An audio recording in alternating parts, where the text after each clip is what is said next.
first year was probably one of the hardest years of my life. I felt like it was harder than boot camp, and it was the basic stuff that made it really hard. You don't realize how much that insignia on your arm and on your collar really matters. You go from being a somebody to you're transitioning out, and you're kind of a nobody. Here's part 2 of our interview with Matthew Crestline. Matt is a U.S. Navy veteran, a military spouse, and certified public accountant. Let's tune in to hear more. So if we were friends in high school, who was Matt Crestline, and why did you decide to join the military?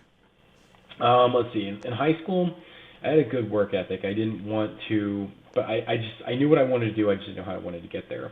After high school, I took about a year off, and then I went to college for a year, and I was really bored. Secondly, my parents were paying my way through college. I was one of the lucky ones.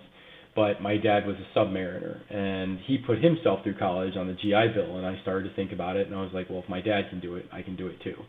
I was also looking for a bigger challenge, so I marched my little butt into a recruiter's office. The scary part was it was like a couple weeks after 9/11, signed the papers, said I was ready to go, and they dapped me in, and I was leaving a few months later. And of course, my dad called me later that day and said, what are you up to? And I said, oh, I'm joining the Navy. He wasn't exactly very happy about it, because he felt like he had paid his dues. After I went home and explained myself, he was behind me within about 5 seconds. So shipped off. I just really enjoyed it. I went in with the intent of kind of going career military, but it didn't work out that way. I kind of I knew what I wanted to do. I wanted to be a CPA. So I did my 5-year enlistment. I was a dispersing clerk, which is essentially a Navy accountant. I handled everything from military pay to personnel to ATMs at sea. I ran the travel desk for a little while, and then my last year and a half, I was the quality assurance lead for a unit called PSD Afloat. I think it's still called PSD Afloat, where they took all the DKs and the personnel and the admin stuff off of the ships. I was actually one of the very first people that did that, one of the first dozen or so. Now it's a big unit of probably 100 civilians. But I got out, took my GI Bill money, put myself through school, got my license, and I've been doing taxes and accounting ever since, and I've never looked back. I really enjoyed what the military did for me and how I got here because of the military. That's awesome. Did you have any challenges at all when you were transitioning out? I did. The first year was probably one of the hardest years of my life. I felt like it was harder than boot camp, and it was the basic stuff that made it really hard. You don't realize how much that insignia on your arm and on your collar really mattered. You go from being a somebody to you're transitioning out, and you're kind of a nobody. One of the biggest challenges, the daily challenges I faced probably the first 6 months to a year was, what do I wear to work every day? It was easy when you're in the military. You knew what you're doing. You throw on your coveralls or your utilities or your uniform or your whites. Getting out, it was hard. It was hard figuring out what I was going to wear to work every day. It sounds strange, but it was those very basic concepts that made it difficult. Yeah, absolutely. So you're not just a veteran. Your wife is still serving, and so you're also a military spouse. During that time, and I don't know, maybe you can explain here a little bit, but when you guys met, did you meet when you were in, or did you meet afterwards, or? No, we had actually met after I'd gotten out. I had probably been out of the military for about 5 years, and a mutual friend, another military friend, they were stationed together. He said, hey, I've got this lady I think you should meet. We met, we hit it off pretty quickly, and we've never looked back. We've been together about 12 years. She works up at the Pentagon. She's a Master Chief and hopefully retiring in a couple of years.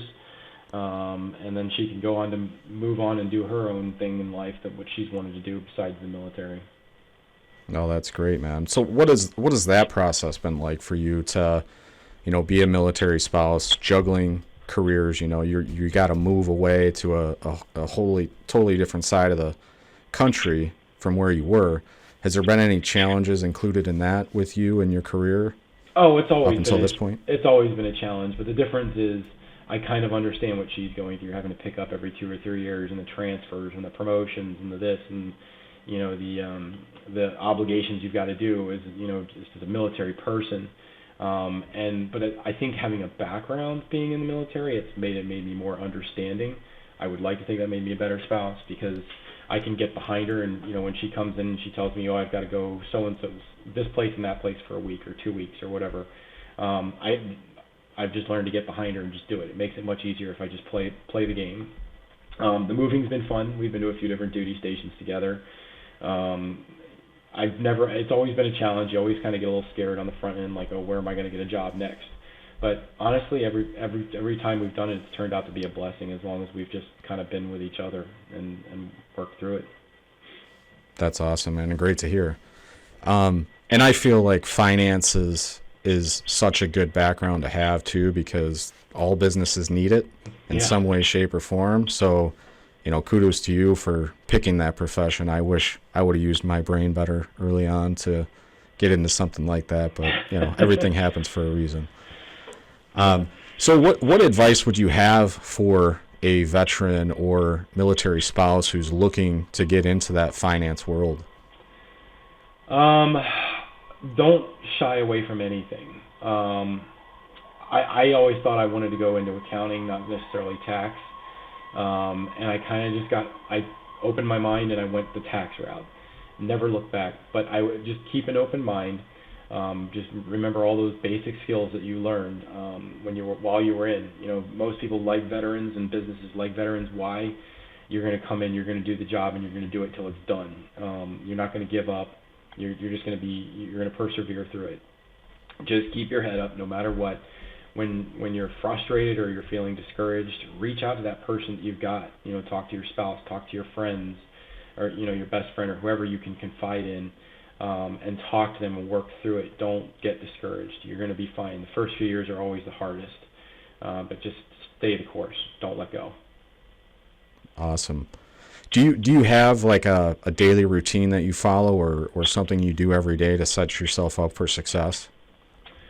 I learned this exercise ironically from a coworker of one of my spouses. And at the end of every day, and it's at no assigned time, just at every point in time at the end of the day, I usually run this mental exercise and I think back through my day, what I could have done better, what I felt like I did well, and I kind of analyze it almost to a fault. And I really focus more on the things I could have done better, and I only do that just because it helps me not make the same mistake again. I'm not saying I never make the same mistake again, I just avoid it, and it helps me process things a little cleaner, if you will. So that I don't falter, things I said, how did I treat somebody? And there have been times I might have been snappy with somebody, especially when I worked for the bigger firms and I had people working underneath me. And there would be multiple times that somebody would get a text from me late at night or come in the next morning and I'd bring them a cup of coffee and just say, hey, listen, I wasn't exactly fair with you yesterday and I apologize. If you want to talk about it, let's talk about it. But, I admitted to them I had faults too. That's awesome. Learning from your mistakes. Humility. Yeah. So what advice would you have for a veteran who is looking to get into business, start a business, or join a family business? Definitely surround yourself with the right people. Talk to an accountant, talk to a lawyer. Maybe even talk to some other people that are working in the same industry. Don't always look at the guy down the road that's doing the same thing as you as a competitor. You'd be amazed how much you can learn from each other.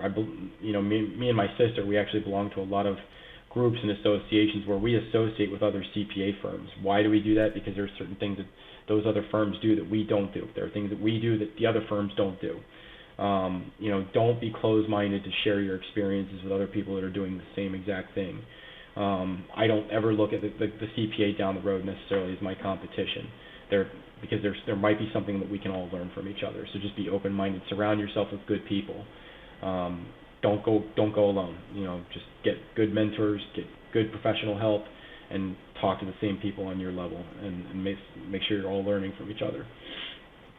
Oh, that's great advice.